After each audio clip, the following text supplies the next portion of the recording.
Now, it's one thing for a parking garage to flood, but what happens when our highways get inundated with water, especially roads that thousands of us use to evacuate if and when a storm hits? Well, you saw today, it's a real threat. Nightside Jennifer Titus looks at past floods to see how we can move forward.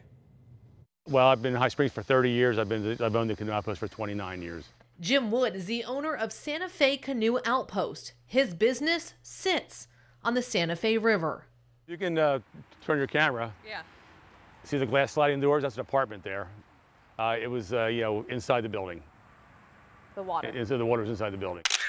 This is the river in 2017. After Hurricane Irma blew through. Actually, the first day when I kayaked up to the porch there. Really? Just to look inside and see what was going on. It was quite an experience, one that I hope I don't have to experience again.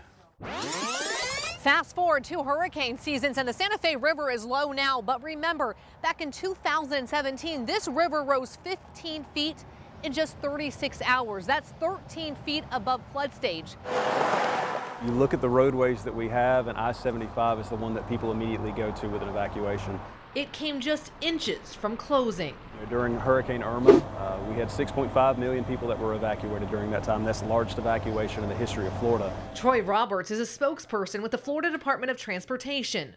What do you guys do now to make sure we don't have to close that major evacuation route? We've installed new sensors at all the bridges over rivers so we can monitor the water levels before and after a storm. Even when it comes to, hurricane preparation beforehand, we try to be proactive. So we're always out here, we're monitoring water levels to see where they are.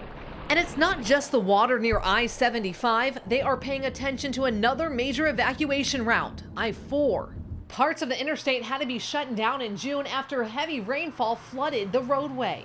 When we have rainstorms coming, we've got equipment that's positioned along the corridor. They have construction yards where they have pumps mounted on trucks. In some of the more prone areas to flooding, they've had pumps actually stationed there. And you kind of keep your eye out for the same old suspects, so to speak, the areas that have had problems before. And you make sure that your crews are out there clearing that out. FDOT says the I-4 flooding problems are because of the construction taking place on the interstate.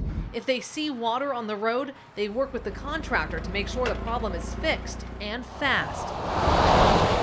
But on I-75, remember, it's a river that is the cause of concern. They tell us nature is nature, and there's only so much they can do. If we see that once-in-a-century storm in 5 years, what are you guys doing to make sure that roadway doesn't flood? I think it's something that we've always been, mindful of and something we've always watched. But obviously, as times change and if we start seeing an increase of hurricanes, we'll begin paying. We're paying more attention to them now, probably than we ever have.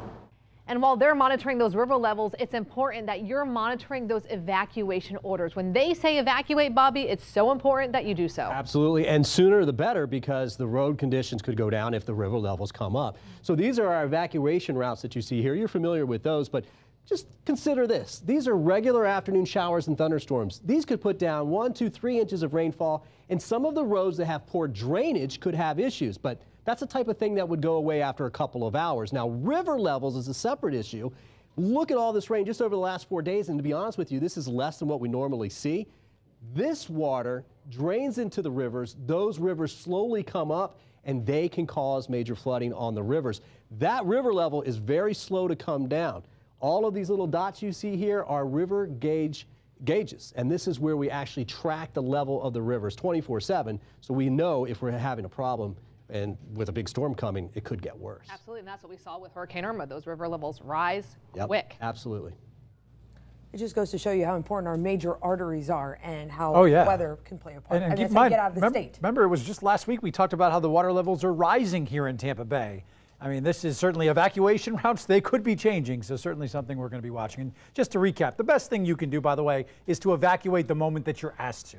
That usually gives you the best shot of getting out of town safely.